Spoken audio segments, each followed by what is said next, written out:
Shalom, selamat pagi Bapak Ibu dan saudara-saudari yang Tuhan Yesus kasihi. Apa kabar? Patutlah di hari ini kita mengucap syukur dan berterima kasih kepada Tuhan kita Yesus Kristus. Karena kalau kita masih hidup sampai saat ini, kita masih kuat, kita sehat, dan kita diberi kesempatan hari ini untuk bersama-sama beribadah memperingati kenaikan Tuhan Yesus Kristus ke surga. Itu semua hanya karena kasih karunia Tuhan, anugerah Tuhan.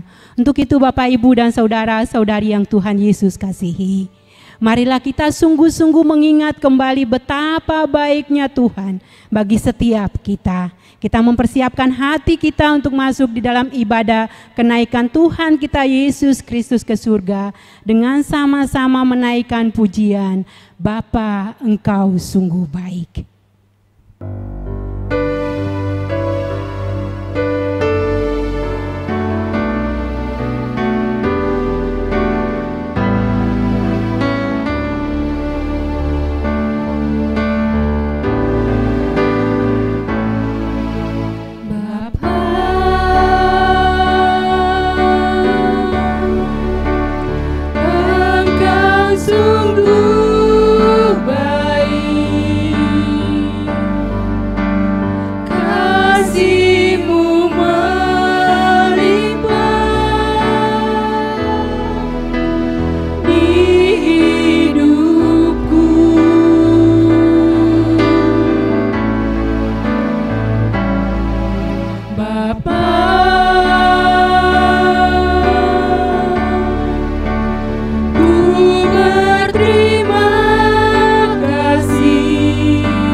Lagi jemaat disilakan berdiri.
Masuk dalam saat teduh.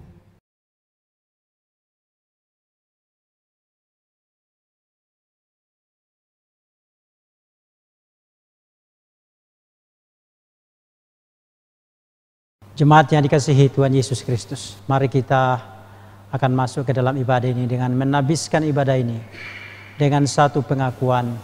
Pertolongan kita adalah dalam nama Tuhan yang menjadikan langit dan bumi, yang memelihara kesetiaannya sampai selama-lamanya, dan yang tidak pernah meninggalkan perbuatan tangannya.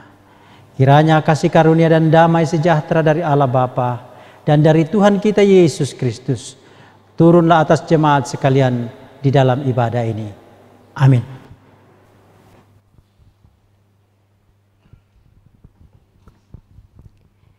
Bapak, Ibu, dan saudara-saudari yang Tuhan Yesus kasihi, kita tetap berdiri, kita naikkan pujian penghormatan dari KPPK nomor 28, Mulia.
Mari kita berdoa.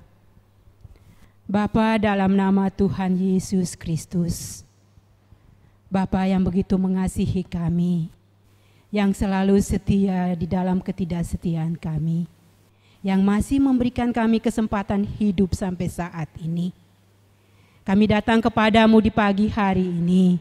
Kami menaikkan puji dan syukur dan terima kasih kami kepadamu Tuhan, untuk semua yang telah Tuhan Engkau buat dalam hidup kami. Kami bersyukur karena nafas hidup yang masih Tuhan anugerahkan. Kami bersyukur untuk kekuatan kesehatan. Kami bersyukur dan berterima kasih karena hari ini Roh Kudus bekerja di dalam hati kami, masih memberikan kepada kami kerinduan untuk beribadah kepadamu. Kami bersyukur karena Tuhan Engkau selalu setia dalam ketidaksetiaan kami. Engkau satu-satunya Allah dalam hidup kami. Engkau satu-satunya Tuhan dan Juru Selamat dalam hidup kami. Engkau penolong kami, Engkau kekuatan kami, Engkau sumber kebenaran dalam kehidupan kami. Untuk itu Bapa, sekali lagi kami datang kepadamu. Kami menaikkan puji, syukur dan terima kasih kami untuk semua yang telah Tuhan Engkau buat dalam hidup kami. Bapa, mengingat betapa baiknya Engkau bagi hidup kami. Kami menyadari bahwa kami banyak melakukan kesalahan di hadapan Tuhan. Kami tahu banyak tentang kebenaran firman Tuhan. Kami tahu apa yang Tuhan Engkau mau kami hidupi dalam hidup ini Tuhan. Tetapi yang Tuhan Engkau dapati, kami melakukan banyak hal yang mendukakan Roh-Mu yang kudus. Kami melakukan banyak hal yang tidak mempermuliakan nama Tuhan. Kami justru melakukan apa yang menyenangkan hati kami, namun mendukakan Roh-Mu yang kudus. Untuk itu Tuhan Yesus, ampuni semua kesalahan dan dosa kami. Dan layakkan kami untuk tetap menjadi anak-anak yang Engkau kasihi. Dan yang belajar terus untuk mengasihi Engkau Tuhan di dalam kehidupan kami masing-masing. Tuhan Yesus, kami datang kepadamu menyerahkan ibadah, memperingati kenaikan-Mu ke surga, menyediakan tempat bagi setiap kami. Kami berdoa memohon Tuhan Engkau hadir, menuntun dan memimpin ibadah ini mulai dari awal hingga akhir. Biar semuanya jadi untuk hormat dan kemuliaan nama Tuhan dan menjadi berkat bagi setiap kami yang mengikuti ibadah ini. Berkati hamba-Mu yang akan menyampaikan kebenaran firman Tuhan. Engkau urapi dia dengan Roh-Mu yang kudus, supaya apa yang disampaikan untuk setiap kami yang mendengar hari ini adalah isi hati Tuhan yang ingin Tuhan Engkau sampaikan kepada setiap kami untuk mengetahuinya, memahaminya dan melakukan dalam hidup kami. Inilah doa syukur kami pertaruhkan semuanya ke dalam tangan-Mu ya Bapa, di dalam nama Tuhan Yesus Kristus yang begitu mengasihi kami dan selalu setia di dalam ketidaksetiaan kami. Terima kasih Tuhan, terpujilah nama-Mu di dalam ibadah kami ini, kekal selama-lamanya. Amin. Nats pembimbing untuk kita di pagi hari ini terangkat dari Yohanes pasal 14, Injil Yohanes pasal 14 ayatnya yang ketiga. Injil Yohanes pasal 14 ayatnya yang ketiga. Demikian firman Tuhan. Dan apabila aku telah pergi ke situ dan telah menyediakan tempat bagimu, aku akan datang kembali dan membawa kamu ke tempatku, supaya di tempat di mana aku berada, kamu pun berada. Jemaat disilakan duduk kembali. Kita akan terus memuji Tuhan. Kita akan naikkan satu pujian yang syairnya dituliskan oleh seorang hamba yang dalam hidupnya mengalami banyak sekali penderitaan. Dia kehilangan rumahnya karena kebakaran, kehilangan ketiga anak perempuannya karena musibah kapal. Kemudian setelah musibah itu mendapatkan seorang putra, tapi putra itu pun dipanggil oleh Tuhan karena penyakit radang paru-paru. Yang lebih menyedihkan lagi, karena musibah yang dialaminya, kemudian dia dikeluarkan oleh jemaat di mana dia beribadah dengan anggapan bahwa ada dosa rahasia yang disembunyikannya, yang membuatnya mengalami musibah demi musibah di dalam hidupnya. Tetapi kemudian dia menyadari bahwa semua musibah yang dialaminya tidak sebanding dengan kasih setia Tuhan di dalam kehidupannya, karena dia menyadari bahwa di dunia ini dia hanya hidup sementara. Ada kehidupan kekal yang disediakan Tuhan baginya. Horatio kemudian menulis syair, "It is well my soul," nyamanlah jiwaku.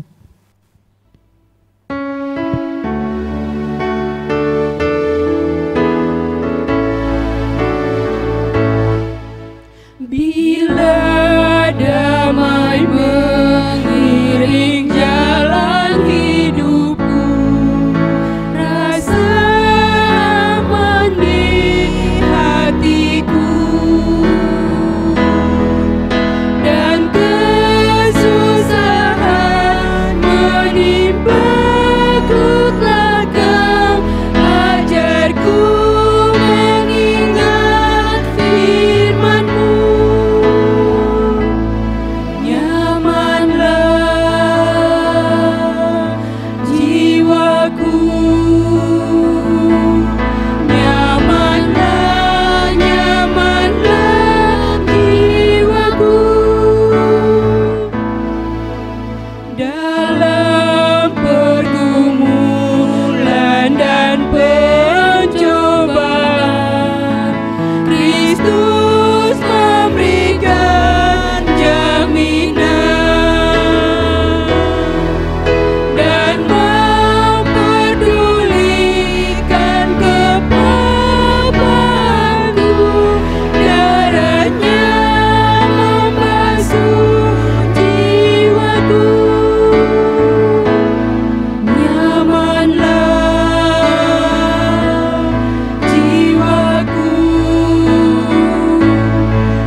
Kita akan membaca bacaan bertanggapan untuk kita di pagi hari ini, terangkat dari KPPK nomor 29.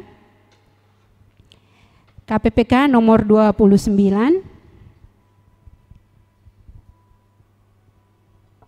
Dengan perikop bacaan bertanggapan, berjaga-jaga dan sadarlah senantiasa.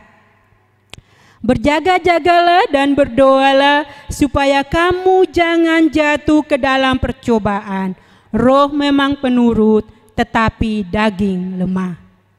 Hari sudah jauh malam, telah hampir siang. Sebab itu marilah kita meninggalkan perbuatan-perbuatan kegelapan dan mengenakan perlengkapan senjata terang. Marilah kita hidup dengan sopan seperti pada siang hari. Jangan dalam nafsu pesta pora dan kemabukan. Jangan dalam percabulan dan hawa nafsu. Jangan dalam perselisihan dan iri hati. Tetapi kenakanlah Tuhan Yesus Kristus sebagai perlengkapan senjata terang, dan janganlah merawat tubuhmu untuk memuaskan keinginannya. Karena itu, perhatikanlah dengan saksama bagaimana kamu hidup. Janganlah seperti orang bebal, tetapi seperti orang arif. Dan pergunakanlah waktu yang ada. Karena kamu sendiri tahu benar-benar bahwa hari Tuhan datang seperti pencuri pada malam. Apabila mereka mengatakan semua damai dan aman, maka tiba-tiba mereka ditimpa kebinasaan, seperti seorang perempuan hamil ditimpa kesakitan bersalin. Mereka pasti tidak akan luput. Tetapi kamu, saudara-saudara, kamu tidak hidup di dalam kegelapan, sehingga hari itu tiba-tiba mendatangi kamu seperti pencuri. Karena kamu semua adalah anak-anak terang dan anak-anak siang. Kita bukanlah orang-orang malam atau orang-orang kegelapan. Sebab itu baiklah jangan kita tidur seperti orang-orang lain, tetapi berjaga-jaga dan sadar. Tetapi engkau, hai manusia Allah, jauhilah semuanya itu. Kejarlah keadilan, ibadah, kesetiaan, kasih, kesabaran, dan kelembutan. Sama-sama bertandinglah dalam pertandingan iman yang benar dan rebutlah hidup yang kekal. Untuk itulah engkau telah dipanggil dan telah engkau ikrarkan ikrar yang benar di depan banyak saksi. Bapak, Ibu, dan saudara-saudari yang Tuhan Yesus kasihi, hari ini kita memperingati hari kenaikan Tuhan Yesus ke surga. Tuhan Yesus mengatakan di dalam Nats Pembimbing, Tuhan Yesus pergi ke surga untuk menyediakan tempat bagi setiap kita yang percaya kepadanya. Dan setelah menyediakan tempat bagi setiap kita, Ia akan datang kembali untuk menjemput kita semua. Kita naikkan pujian istana bagiku pada bait yang ketiga. Jemaat disilakan berdiri.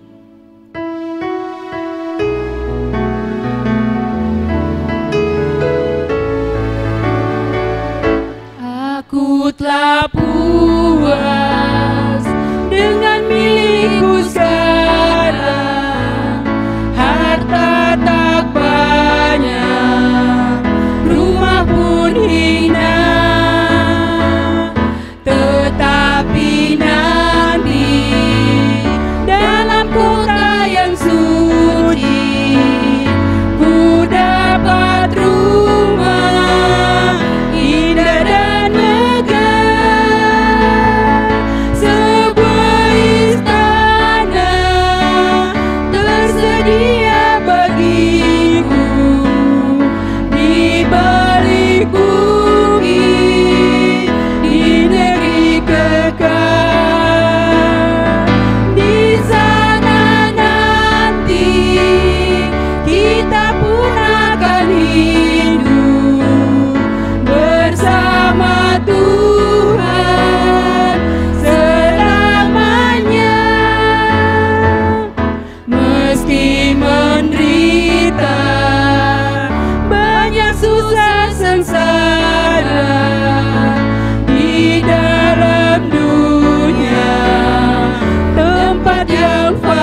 bersama semua orang percaya yang mengakui Yesus Kristus sebagai Tuhan dan Juru Selamat pribadinya, mari kita mengaku iman percaya kita dengan bersama-sama mengucapkan pengakuan iman rasuli. Aku percaya kepada Allah, Bapa yang Maha Kuasa, Alik langit dan bumi, dan kepada Yesus Kristus, Anaknya yang tunggal Tuhan kita, yang dikandung dari Roh Kudus, lahir dari anak darah Maria, yang menderita sengsara di bawah pemerintahan Pontius Pilatus, disalibkan, mati dan dikuburkan, turun ke dalam kerajaan maut. Pada hari yang ketiga, bangkit pula dari antara orang mati, naik ke sorga, duduk di sebelah kanan Allah, Bapa yang Maha Kuasa. Dan dari sana ia akan datang untuk menghakimi orang yang hidup dan yang mati. Aku percaya kepada Roh Kudus, gereja yang kudus dan am, persekutuan orang kudus, pengampunan dosa, kebangkitan tubuh, dan hidup yang kekal. Amin. Jemaat disilakan duduk. Kita akan masuk dalam doa syafaat. Doa syafaat yang akan disampaikan oleh Bapak Pendeta Karel. Sebelumnya kita mempersiapkan hati kita untuk masuk di dalam doa syafaat. Kita naikkan pujian Lingkupiku.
Masuk ke dalam doa. Mari kita berdoa. Bapa, di dalam nama Tuhan Yesus, kembali kami bersyukur kepadamu karena kebaikan, kemurahan dan kasih sayang Tuhan yang terus kami alami. Walaupun di tengah situasi dunia ini yang tidak menentu oleh karena pandemi COVID-19 yang masih berlangsung sampai kepada hari ini. Tapi di dalam semuanya ini Tuhan, Engkau lah pengendali segala sejarah dan segala yang terjadi di atas dunia ini. Sehingga kami masih dimungkinkan oleh Tuhan untuk dapat menikmati ibadah di rumah kami masing-masing melalui siaran yang dapat dilihat, diikuti oleh setiap kami. Bapa, kami bersyukur bahwa 2000 tahun yang lalu Tuhan Yesus telah bangkit dan menampakkan diri selama 40 hari kepada para rasul. Dan pada hari yang ke-40 Engkau telah naik kembali ke surga, kembali ke dalam kemuliaan-Mu. Tetapi Engkau berjanji Tuhan bahwa Engkau akan datang kembali. Dan dalam pengharapan itulah kami terus beribadah kepada Tuhan, bahwa suatu saat nanti dalam waktu Tuhan yang pasti akan terjadi, bahwa Tuhan Yesus akan datang kembali kedua kali ke dalam dunia ini. Bukan lagi untuk memberikan keselamatan kekal kepada orang-orang berdosa, tetapi akan memberikan upah kekal untuk semua orang yang sudah percaya kepadamu, yang memberikan hati, hidup dan segala keberadaannya untuk percaya, beriman kepada Tuhan Yesus Kristus. Kami bersyukur Tuhan bahwa kami sudah boleh beriman kepada Tuhan, dan ini menjadi jaminan keselamatan bagi kami untuk masuk ke dalam kekekalan bersama dengan Tuhan selama-lamanya. Bapa di sorga, pada pagi hari ini kami mau berdoa Tuhan untuk setiap jemaat-Mu dalam seluruh kehidupan mereka satu persatu. Dari anak-anak, remaja, pemuda sampai kepada orang tua yang lanjut usia di dalam jemaat ini. Dalam segala aktivitas pekerjaan yang Tuhan percayakan kepada kami. Kami mohon supaya Tuhan terus menyatakan kebaikan-Mu untuk kami dapat melakukannya sebagai suatu ibadah yang memuliakan nama Tuhan. Kami bersyukur kepadamu Tuhan, bahwa Engkau lah yang memungkinkan semuanya dapat berlangsung. Bapa, kami berdoa supaya Tuhan memberikan juga kekuatan, kesehatan buat kami semua, daya tahan tubuh yang kuat, sehingga kami dapat beraktivitas walaupun di sekitar kami masih banyak penularan dari COVID-19 ya Tuhan. Kami mohon kekuatan daripadamu. Kami juga berdoa Tuhan bagi setiap umat-Mu yang sedang mengalami pergumulan karena mungkin ada sakit yang lainnya mereka alami. Biarlah Tuhan dengan kuasa-Mu, dengan kasih-Mu Engkau memberikan kesembuhan.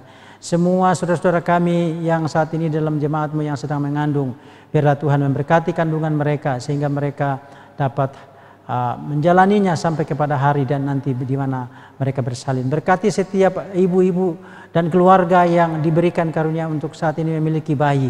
Biarlah Tuhan mereka juga dapat merawatnya dengan baik, sehingga anak-anak ini dapat bertumbuh secara jasmani. Berkati semua pekerjaannya dikerjakan oleh anak-anak-Mu dalam jemaat ini. Juga untuk orang-orang tua, para lansia Tuhan yang ada di jemaat-Mu ini. Tuhan berikan kekuatan untuk mereka dapat menjalani hidup. Walaupun pada satu sisi tubuh mereka semakin tidak kuat ya Tuhan. Banyak sakit penyakit yang mereka alami. Tapi kami percaya bahwa Tuhan memberikan penghiburan dengan kekuatan. Berkati Oma Suwandi, berkati Oma Erari, berkati Ibu Adi, berkati Ibu Rumbino, dan semua orang-orang tua di dalam jemaat kami Tuhan. Kami pertaruhkan mereka satu persatu ke dalam tengah-Mu. Sukacita damai sejahtera memerintah di dalam hati mereka. Tuhan Yesus, kami juga mau berdoa untuk setiap anak-anak kami yang akan melanjutkan studi Tuhan ke berbagai jenjang pendidikan, baik yang akan masuk ke TK, ke SD, SMP, SMA sampai kepada perguruan tinggi. Tuhan berkati dan cukupilah keperluan dari setiap anak-anak-Mu untuk biaya studi ini Tuhan.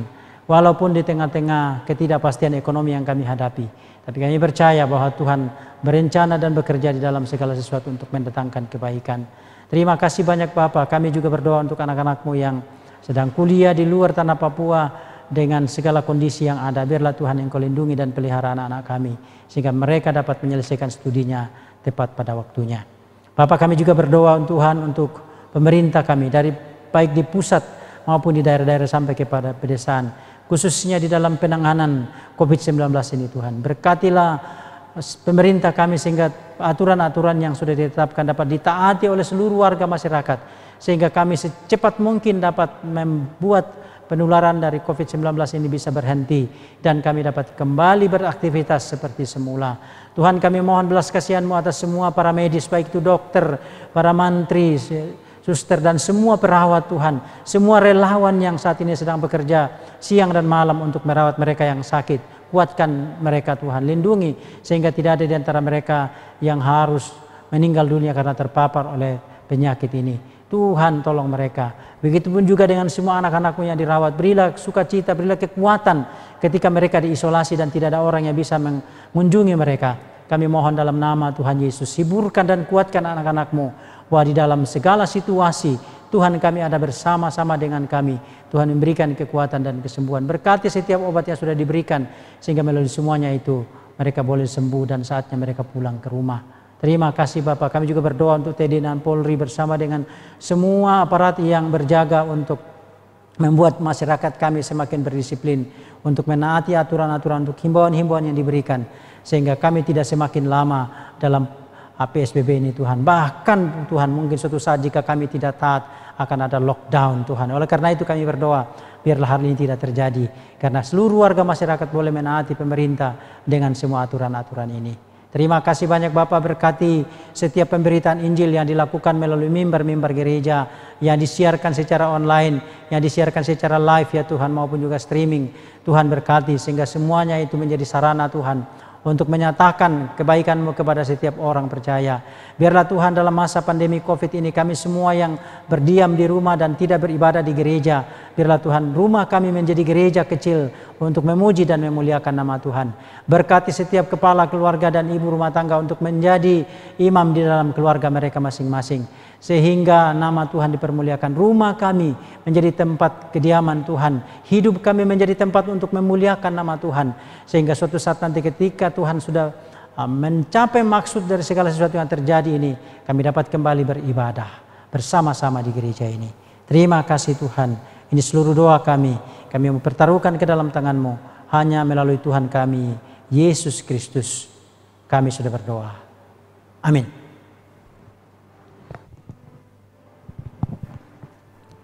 Bapak, Ibu, dan saudara-saudari yang Tuhan Yesus kasihi, kita sekarang mempersiapkan hati kita. Kita akan mendengarkan kebenaran firman Tuhan yang akan disampaikan oleh Bapak Evangelis Louis Prasetyo dengan satu tema, Yesus pasti datang kembali. Yesus yang kita peringati hari kenaikannya ke surga, pasti datang kembali. Mempersiapkan hati kita untuk mendengarkan kebenaran firman Tuhan. Mari kita naikkan pujian, penuhi aku.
Mari kita berdoa. Bapa di surga, terima kasih karena pertolongan-Mu sehingga hari Kamis ini kami bisa memperingati hari kenaikan-Mu ke surga Tuhan. Dan dalam ibadah ini kami akan mendengarkan kebenaran firman-Mu Tuhan. Mari berbicara kepada kami siap mendengarkan Tuhan Yesus. Biarlah Engkau jamah setiap mulut dan perkataan hamba, supaya apa yang kami beritakan, apa yang hamba beritakan, hanya semata-mata berasal dari Engkau, bukan dari diri hamba sendiri Tuhan. Dan kami semua yang mendengarkannya dapat diberkati dan dapat mengerti sepenuhnya Tuhan. Dan biarlah firman ini boleh bertumbuh dalam hidup kami dari saat ini sampai seterusnya Tuhan. Dan kami terus percaya bahwa Engkau adalah pengharapan kami yang sejati, yang tidak pernah mengecewakan kami Tuhan. Mari berbicara kepada kami Tuhan Yesus, kami siap mendengarkan kebenaran firman-Mu. Dalam nama Tuhan Yesus kami berdoa, haleluya, amin. Shalom Bapak Ibu. Shalom.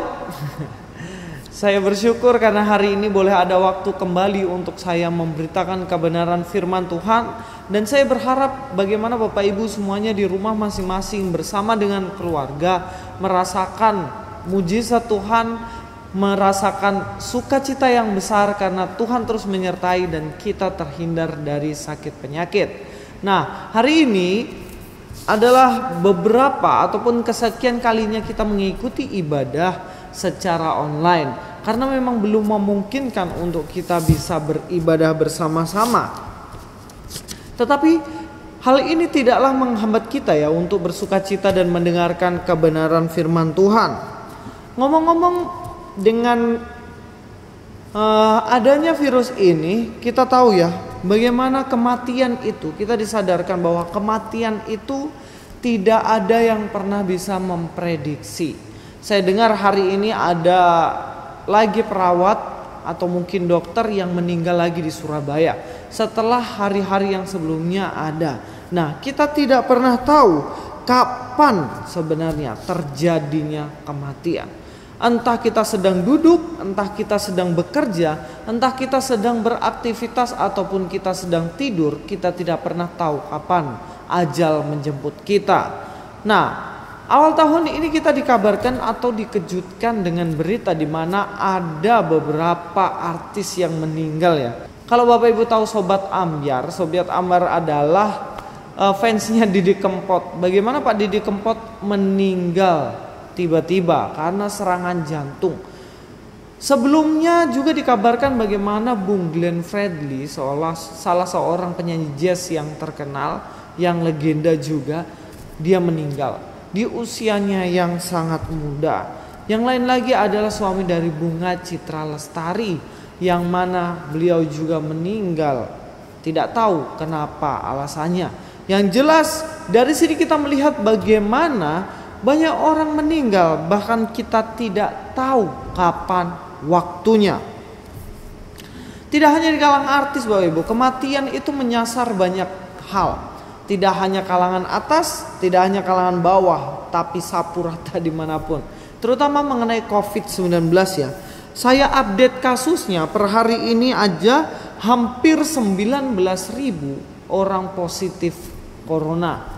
Dan hampir 1.300 sudah dikabarkan meninggal. Tentunya angka yang fantastis ya. Kita tidak tahu kapan menjemput kita. Nah, ada berita lagi bagaimana di Cilegon ada orang yang dibunuh. Pria ini dibunuh oleh anaknya sendiri. Bayangkan, anak yang dibesarkan dari kecil harus membunuh bapaknya sendiri. Alasannya apa? Tidak jelas alasannya apa. Yang jelas ini menunjukkan bagaimana kematian tidak bisa kita tahu dan prediksi kapan. Pertanyaannya ini Bapak Ibu, yang mungkin kita bisa jadi renungan juga di rumah ataupun dimanapun berada. Yang menjadi pertanyaan itu, kemanakah kita pergi ketika kita mati? Nah, tentunya ini menjadi pertanyaan-pertanyaan yang sering kita lakukan. Kalau saya mati, kira-kira saya tempatnya di mana ya? Di surga kah? Di neraka kah? Nah, hari ini kita akan menemukan jawabannya. Kemana ketika kita mati kita berada? Berhubung kita merayakan kenaikan Tuhan Yesus, maka ayat yang saya ambil adalah pesan Tuhan Yesus sebelum naik ke surga, dan juga pesannya ketika naik juga sih, sampai pada akhirnya dia nanti turun. Yang pertama kita akan buka saja langsung ya, dalam Yohanes 14 ayat yang pertama sampai dengan ayat yang ke-11. Tetapi sebenarnya saya mau fokusnya sampai di ayat yang ke-6 saja. Nanti Bapak Ibu silakan baca sendiri sampai di ayat yang ke-11. Mari kita buka Alkitab kita di rumah masing-masing Bapak Ibu.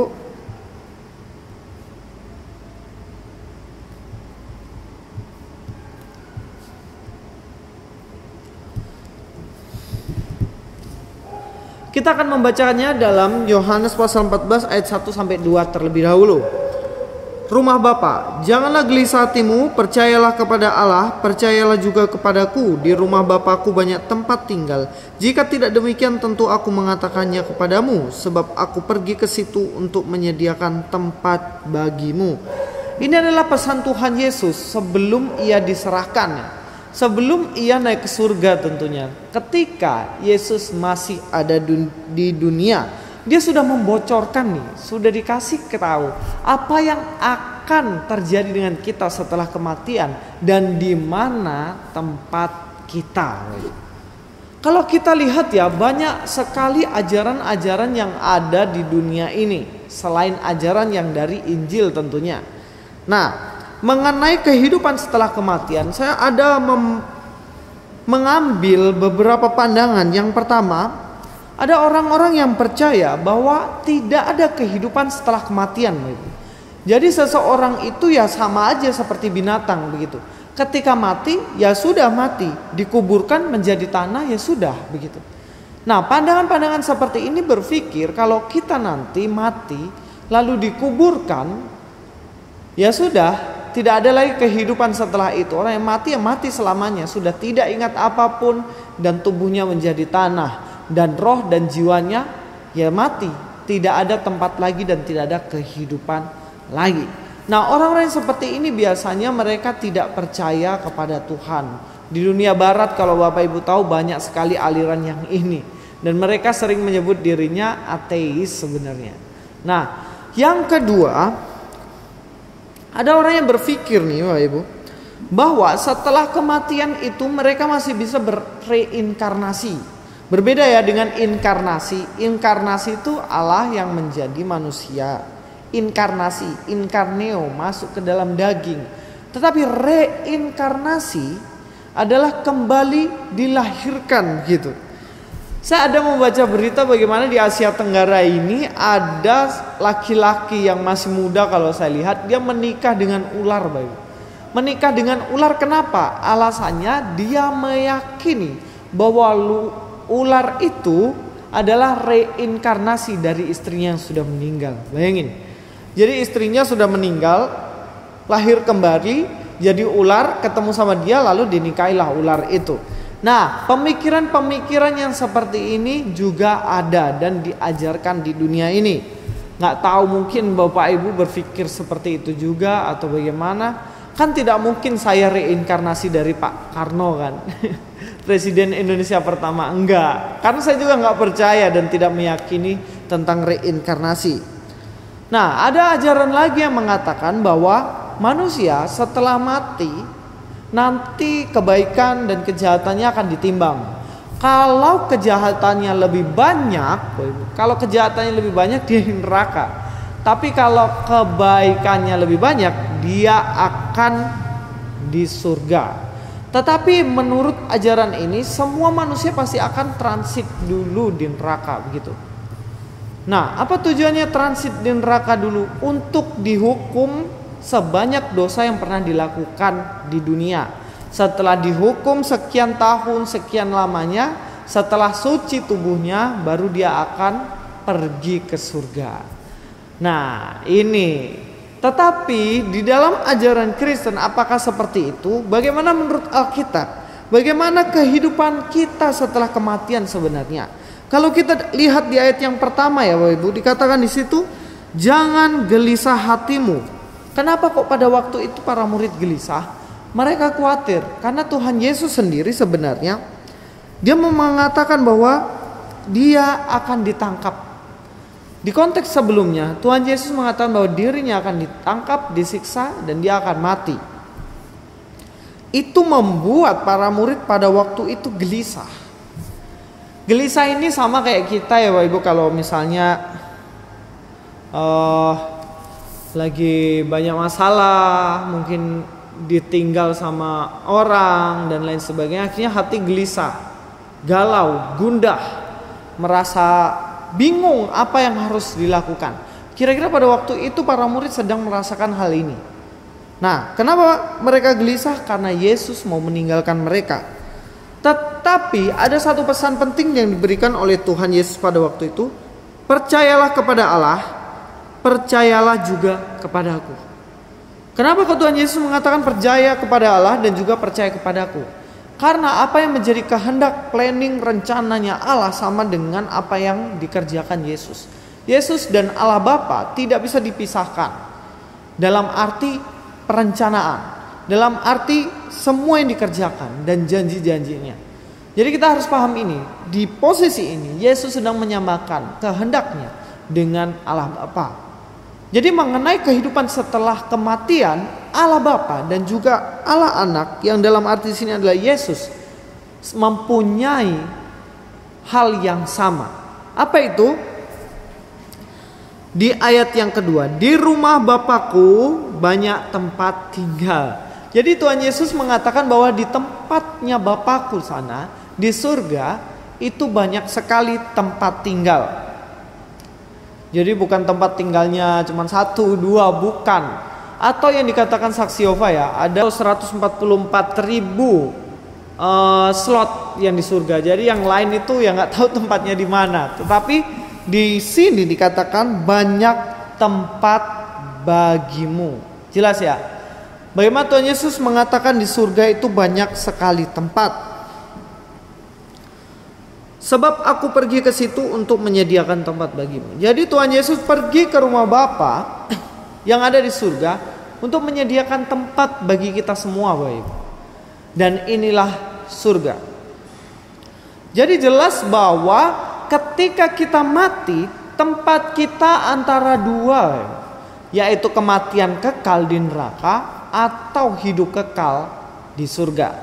Hal ini seringkali dikatakan ya dalam Yohanes 3 ayat 16 juga, barang siapa percaya kepada Yesus, dia tidak akan binasa, tidak akan di neraka, tetapi akan beroleh hidup kekal di surga. Ini jelas dan ini pasti, dan ini adalah janji Tuhan Yesus kepada kita. Makanya kalau ada orang tanya, loh ngapain sih kenaikan Yesus itu kok mesti diperingati? Loh ini penting Bapak Ibu. Kenapa harus diperingati? Karena kita akhirnya tahu bahwa hari ini kita memperingati di mana Tuhan Yesus menjanjikan bahwa dirinya akan menyediakan tempat bagi kita di surga. Jadi nggak perlu khawatir Bapak Ibu, jangan takut dan jangan ragu lagi bahwa setelah kematian kapanpun menjemput kita, kita sudah tahu kemana kita pergi, yaitu ke surga. Yang kedua, apa janji Tuhan yang kedua dalam bagian ini?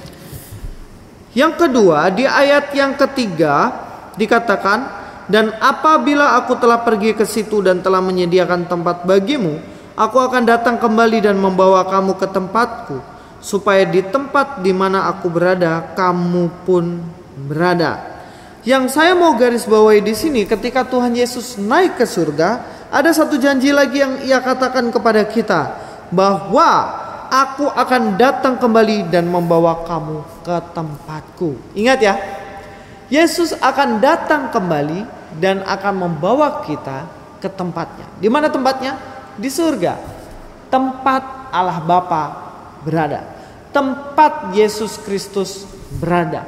Dan ini adalah jaminan. Bapak Ibu, kalau manusia yang janji ya bisa diingkari. Benar ya?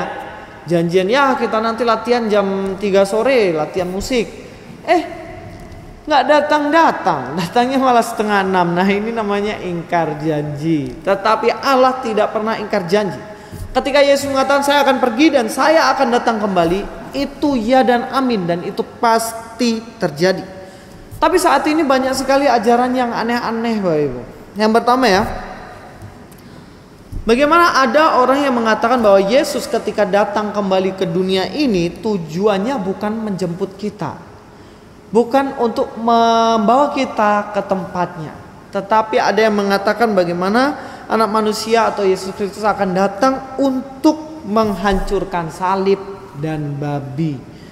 Kalau saya pikir-pikir, Tuhan Yesus ini kayak kurang kerjaan aja. Datang ke dunia hanya tujuannya menghancurkan salib sama membunuh babi. Nah, kalau masalah ini Bapak Ibu, mau di Papua, di Manado, di NTT, daerah-daerah timur lah pokoknya, babi itu sepertinya setiap hari dibunuh juga. Apalagi kalau ada acara-acara ulang tahun, acara-acara pernikahan, itu pasti menu utamanya babi.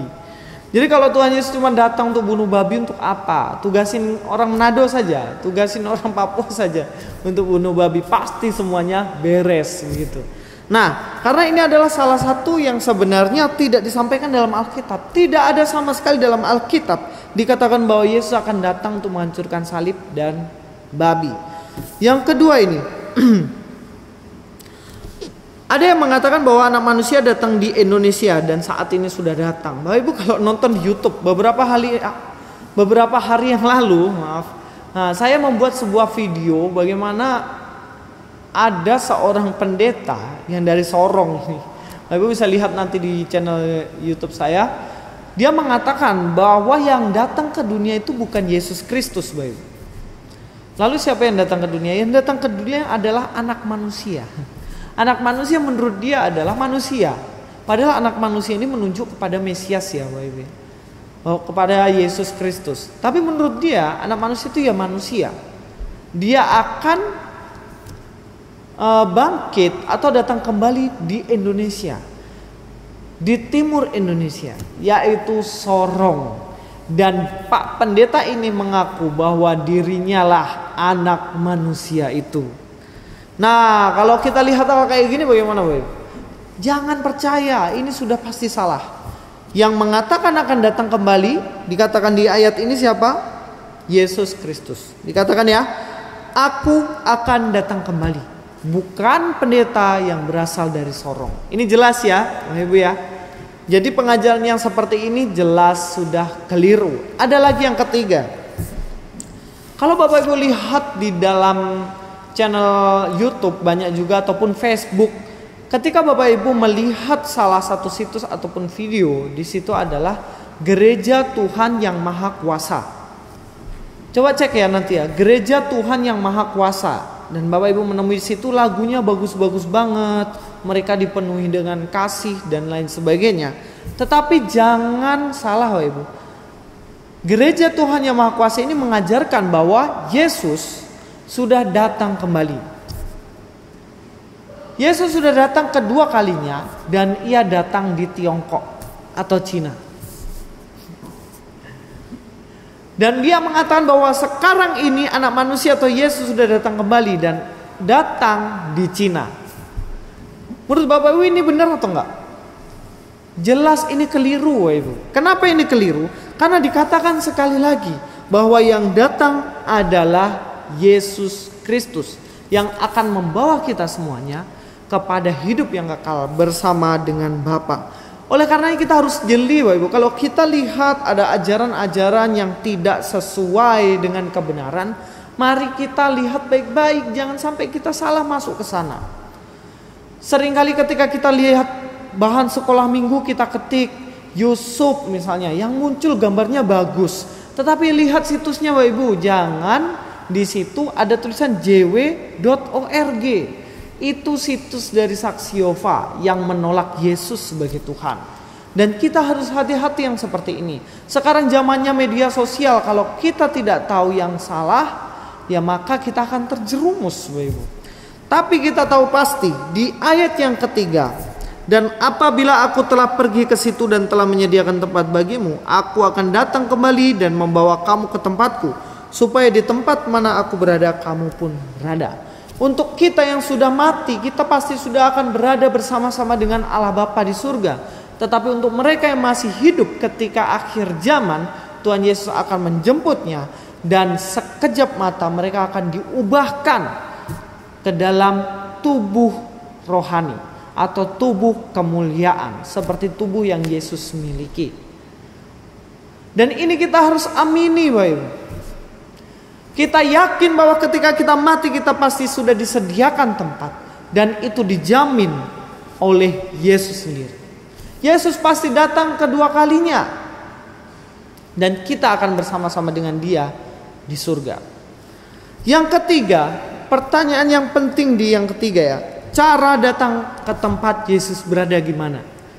Bapak Ibu tahu nggak caranya bagaimana kita bisa sampai di surga? Caranya bagaimana supaya kita bisa ke tempat Bapa berada?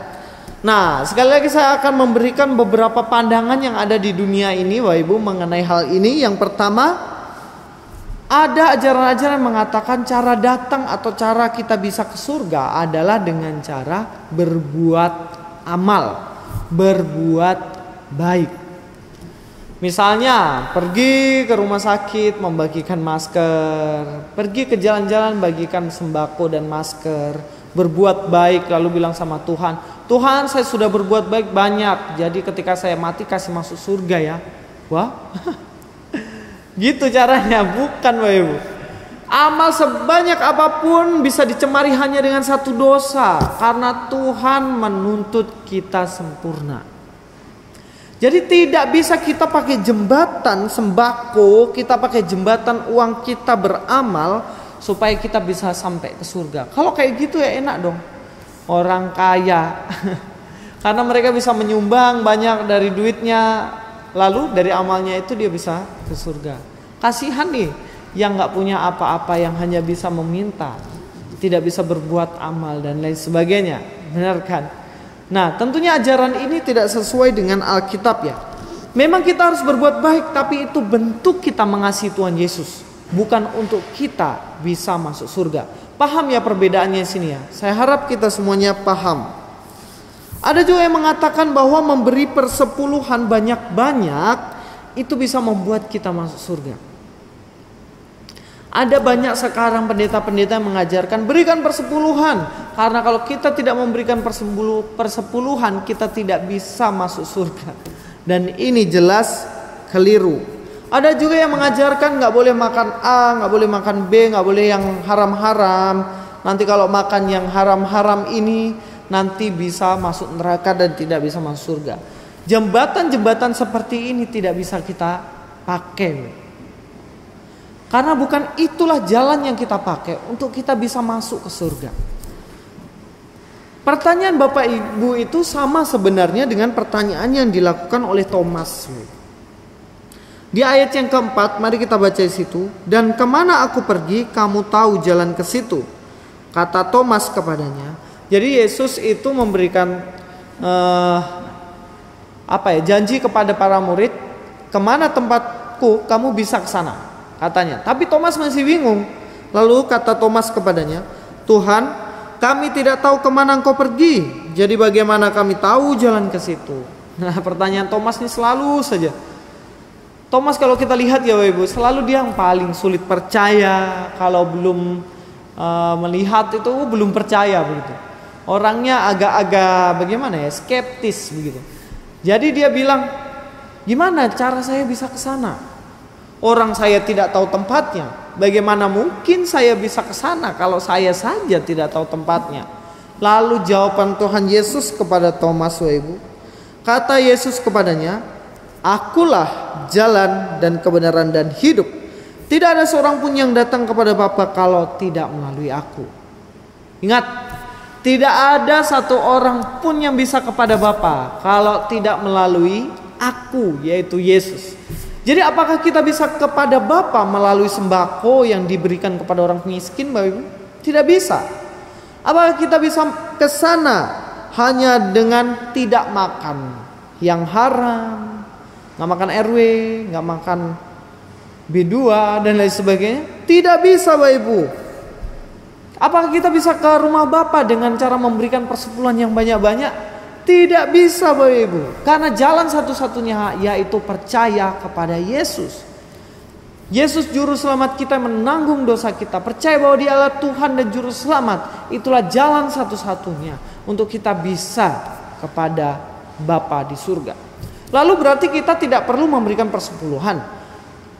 Lalu berarti kita tidak perlu berbuat amal dan baik. Perlu Bapak Ibu. Tapi itu dilakukan bentuk kita mengasihi Tuhan. Bukan sebagai tindakan di mana kita mengharapkan imbalan surga kepada Tuhan. Jadi paham ya Bapak Ibu sampai sini? Saya rekap sedikit Bapak Ibu. Yang pertama, bagaimana Tuhan menyediakan tempat bagi kita, dan itu pasti. Yang kedua, Yesus pasti akan datang kembali membawa kita untuk ke tempat Bapa berada. Dan jalan kita menuju ke sana hanya satu jalan, yaitu Yesus Kristus. Tidak bisa kita melalui pendeta yang dari Sorong yang ngaku Paulus kedua yang ngaku dia adalah anak manusia. Tidak bisa kita melalui Mesias yang ngakunya sudah datang di Tiongkok, Amerika, ataupun mungkin di Jawa dan lain sebagainya. Jalan satu-satunya hanya melalui Yesus. Dan kita harus percaya akan hal ini Bapak Ibu. Lalu kalau kita tahu kepastian ini, masihkah kita akan gelisah ketika kita menghadapi virus corona ini Bapak Ibu? Apakah kita masih mau gelisah, takut menghadapi kematian? Tidak Bapak Ibu, jangan khawatir. Mari kita sebisa mungkin menjaga kesehatan kita. Mari sebisa mungkin kita tidak mencari malapetaka, tidak pergi ke kerumunan orang lalu berkata tenang aja, saya sudah pasti masuk surga, kena virus nggak apa-apa. Ini ada pemikiran yang salah Bapak Ibu. Kita harus menjaga kesehatan kita sebaik mungkin. Tetapi kalaupun, ingat ya Bapak Ibu, kalaupun kita sudah menjaga baik-baik hidup kita, tetapi kita masih terkena penyakit dan pada akhirnya kita meninggal, jangan khawatir Bapak Ibu. Sudah ada tempat bagi kita yang pasti, yang kekal bersama dengan Bapa selama-lamanya. Lalu apa yang harus kita lakukan? Pertama yang harus kita lakukan, setia sampai mati. Jangan menjual Yesus hanya urusan remeh-temeh, karena jodoh, karena pekerjaan, karena butuh pengakuan di banyak orang, karena mau menjelek-jelekkan orang lain, kecewa dengan orang-orang Kristen, pada akhirnya kita tinggalkan Yesus. Jangan Bapak Ibu, kita harus setia sampai mati. Yang kedua, mari kita beritakan Injil ini kepada orang-orang yang belum mendengar kebenaran firman Tuhan, supaya mereka tahu bahwa di dalam Yesus ada jaminan. Nah, jadi kita sampai ujung khotbah ini, kita tahu apa sih tujuan Yesus naik ke surga. Menyediakan tempat bagi kita, dan kita bisa menuju ke sana. Dan kita harus percaya kepada Yesus. Beberapa waktu yang lalu Bapak Ibu, salah seorang yang bernama Ravi Zacharias. Kalau Bapak Ibu tahu, Ravi Zacharias adalah orang yang lahir di India, tetapi berwarga negara, kewarganegaraannya adalah Amerika. Dia adalah seorang tokoh apologet. Dia seorang apologis. Apologis itu adalah orang yang mempertahankan imannya dari serangan ateis, dari serangan orang dari agama lain kepada Kristen, dan kita menjawab dengan baik semua tuduhan-tuduhan yang diberikan kepada Kristen. Nah, Bapak ini meninggal beberapa hari yang lalu, tapi di ujung hidupnya ia mengatakan bahwa ia bersyukur karena dia yang dulunya skeptis, tidak mau percaya adanya Tuhan, dia yang lebih acuh tak acuh dengan hal itu semuanya, tidak mau percaya kepada mujizat dan lain sebagainya. Dia akhirnya bertobat di usia 17 tahun. Ia bersyukur sekali karena Tuhan memanggilnya dari orang yang menolak Tuhan, pada akhirnya percaya kepada Tuhan Yesus di usia yang masih muda, 17 tahun. Dari usianya yang 17 tahun dan muda ini, dia menyerahkan dirinya menjadi seorang apologis, menjadi tokoh apologetika Kristen. Banyak sekali buku yang sudah dia tulis, dan juga ia mendirikan yayasan-yayasannya pelatihan apologetika di dunia ini. Selain itu, bapak ini divonis kanker. Tetapi ketika mendengar vonis kanker ini, dia tidak kecewa kepada Tuhan sama sekali. Dia tidak kecewa. Kan banyak orang sekarang ketika mendengar ada penyakit dia kecewa dan meninggalkan Tuhan. Tetapi bapak ini tidak pernah kecewa. Di usia 74 tahun beliau meninggal. Lalu dia berpesan kepada anaknya mengenai Tuhan Yesus. Sampai akhir hidupnya, Bapak Raffi Zacharias tetap menceritakan tentang Yesus yang sudah menyelamatkan dia di usia 17 tahun. Dan dia mengatakan, dalam Tuhan ada pengharapan kekal, satu-satunya pengharapan yang mana Tuhan menyediakan tempat bagi kita. Bapak Ibu, Bapak ini sekalipun dia mau mati, dia tidak ragu dan dia tidak khawatir, sebab satu-satunya pengharapan ada di dalam Tuhan. Pengharapan apa itu? Pengharapan hidup yang kekal bersama dengan Bapa, bersama dengan Yesus di surganya yang mulia, dari saat ini sampai seterusnya. Mudah-mudahan firman Tuhan ini Bapak Ibu menguatkan kita di masa-masa sulit ini. Kita tidak tahu kapan kematian menjemput kita. Kita tidak tahu kapan Tuhan memanggil kita. Tetapi satu hal yang pasti, ketika kita mati, kita berada di tempat yang indah bersama dengan Tuhan. Tetap jaga kesehatan, tetap berharap kepada Tuhan, dan mari kita berdoa. Bapa di surga, terima kasih untuk kebenaran firman Tuhan ini. Kami tahu bahwa kami sering khawatir, kami takut untuk menghadapi wabah, pandemi, musibah global yang ada saat ini Tuhan. Kami takut mungkin kami kehilangan nyawa kami Tuhan. Tapi biarlah hari ini firman Tuhan ini menguatkan kami, bahwa ketika Engkau naik ke surga, Engkau menjamin bahwa ada tempat bagi kami di sana.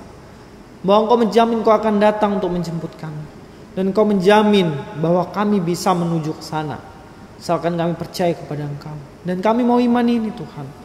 Kami mau berdoa untuk setiap orang yang mendengarkan di rumah masing-masing, supaya mereka memahami hal ini dengan baik.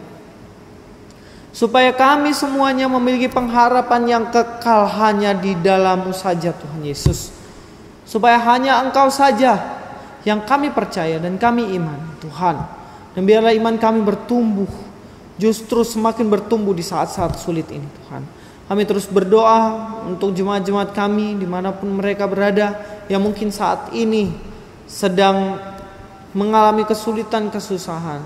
Mari Engkau bukakan pintu, Engkau bukakan jalan Tuhan, supaya boleh berkat mengalir atasnya. Tidak hanya berkat materi Bapa, tapi berkat rohani yang begitu melimpah, sehingga ada sukacita di tengah-tengah kesulitan ini. Kami juga berdoa Tuhan Yesus, yang mungkin saat ini ada jemaat kami yang sedang sakit. Biarlah Engkau beri kekuatan, Engkau berikan kesembuhan, sehingga di masa-masa sakitnya ini, anak-anak-Mu ini boleh semakin kuat imannya di dalam Tuhan. Mari Bapa, berkati setiap pekerjaan kami, berkati setiap kehidupan kami, supaya kami menantikan Engkau dengan setia sampai akhir hidup kami Tuhan. Jadikan kami anak-anak-Mu yang setia, yang tidak tergoda dengan tawaran dunia ini untuk meninggalkan Engkau Tuhan. Terima kasih Bapa, kiranya firman Tuhan ini semakin bertumbuh dan bertumbuh dalam hidup kami secara pribadi masing-masing. Dalam nama Tuhan Yesus kami berdoa. Haleluya. Amin.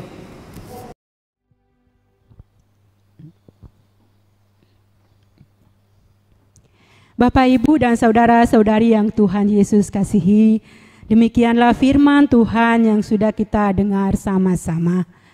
Bapak, Ibu, Tuhan Yesus yang naik ke surga pasti datang kembali untuk menjemput setiap anak-anaknya yang setia, yang tetap menanti dengan setia kedatangannya. Bapak Ibu, mari kita mempersiapkan hati kita dengan sungguh-sungguh, karena hidup kita di dunia ini hanya sementara. Kita pasti kembali, waktunya itu hanya diketahui oleh Tuhan. Tetapi yang pasti, kita pasti meninggalkan dunia ini. Untuk itu mari kita mempersiapkan hati kita sungguh-sungguh, kita setia melakukan apa yang Tuhan kehendaki. Supaya apabila Tuhan datang kembali, Tuhan mendapatkan kita sebagai anak-anaknya yang setia. Bapak Ibu, kita akan memberikan persembahan syukur kita di hari ini. Sambil memberikan persembahan syukur kita naikkan pujian dari KPPK nomor 381, Setia.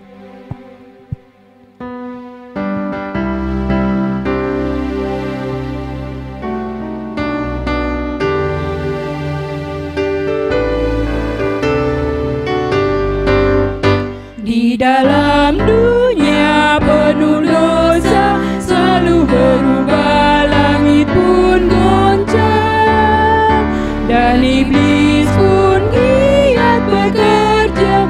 Banyak anak Tuhan tersesatlah. Apakah engkau juga bimbang, hatimu khawatir tak berdaya? Bangkit pagi Tuhan di sorga, bagi rajamu tetap setialah. Setia, setia, nyatakanlah tekadmu. Setia bekerja, setia bagi rajamu. Setia, setia, jangan pandang manusia. Susah apapun, tetap sandarlah. Tuhan tahu setiamu.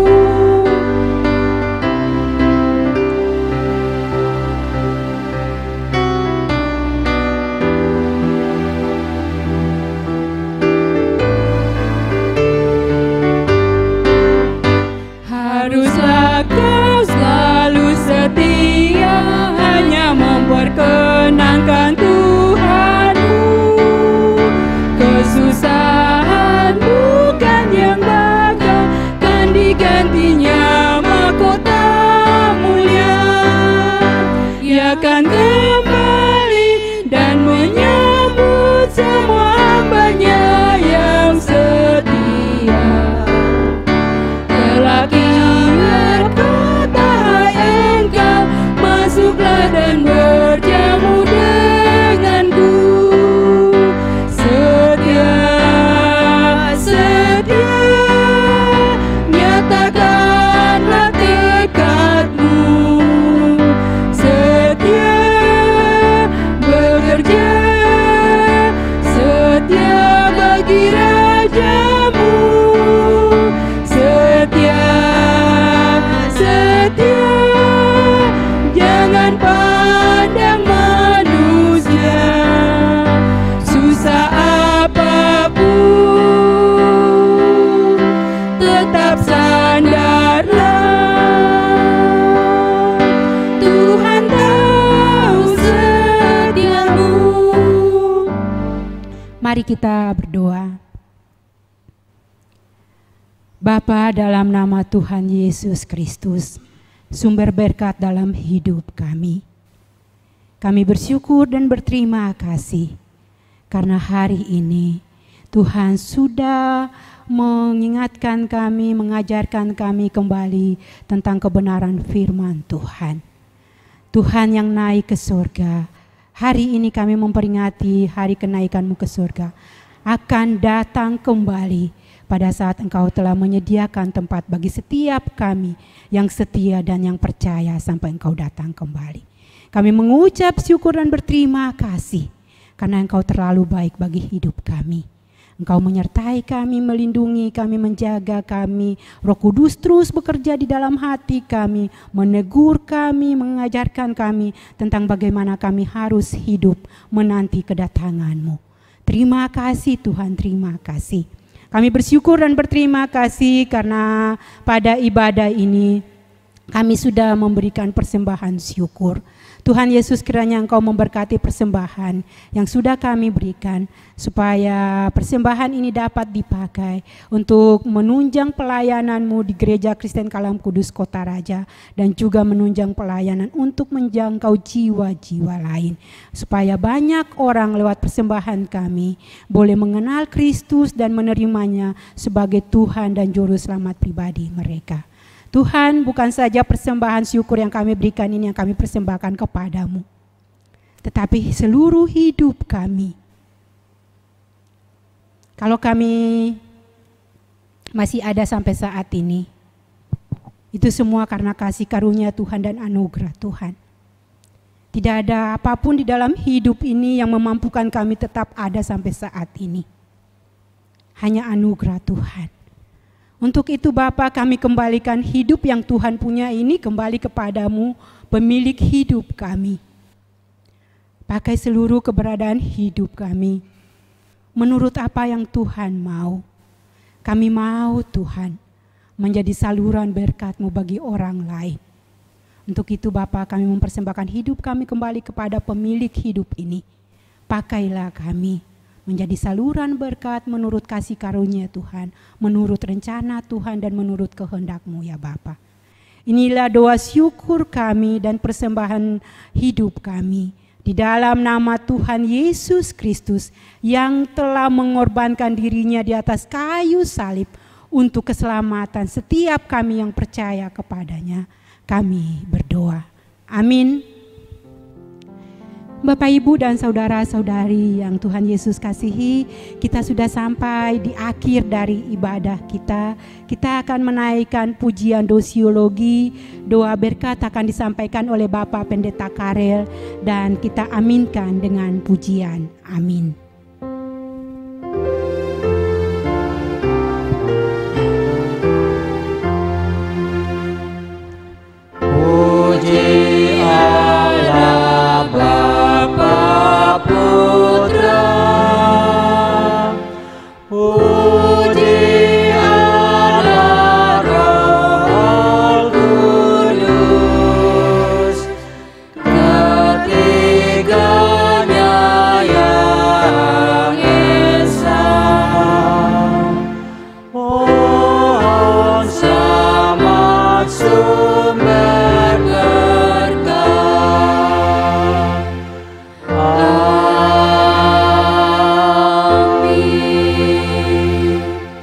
Jemaat yang dikasihi Tuhan Yesus Kristus, mari sama-sama kita arahkan hati kepada Tuhan. Kita akan memasuki hari-hari kerja kita di tengah-tengah pandemi COVID-19. Lakukanlah segala sesuatu untuk hormat dan kemuliaan nama Tuhan, dan terimalah berkat yang daripadanya.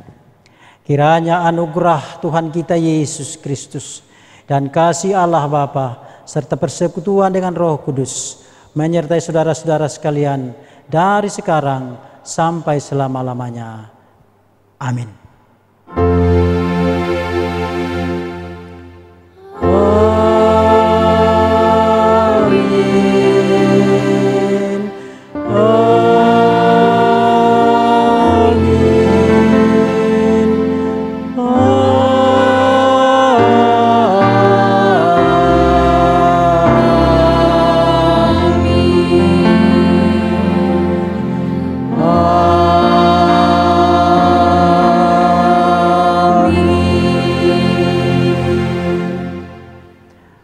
Jemaat dipersilakan duduk dan ambil waktu teduh sejenak.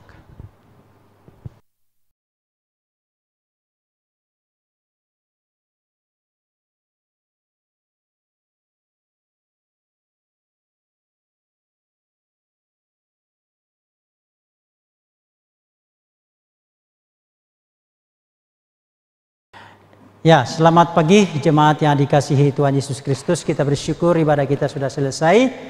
Dari gereja kami menyampaikan kepada Bapak Ibu sekalian bahwa hari Minggu yang akan datang tanggal 24 Mei 2020 kita akan beribadah seperti biasa, yaitu ibadah Minggu, tetapi ibadahnya akan dilayani oleh unit GKK Sinode Gereja Kristen Kalam Kudus Indonesia. Nanti linknya akan kita bagikan pada hari Sabtu malam atau bisa paling lambat pada hari Minggu pagi, sehingga Bapak Ibu Saudara semua dapat menyiapkan diri untuk mengikuti ibadah. Jadi sekali lagi, kita tidak layani dari gereja, tetapi kita akan mengikuti ibadah dari unit Gereja Kerajaan Kalam Kudus di Indonesia yang akan melayani kita. Terima kasih, Tuhan Yesus memberkati.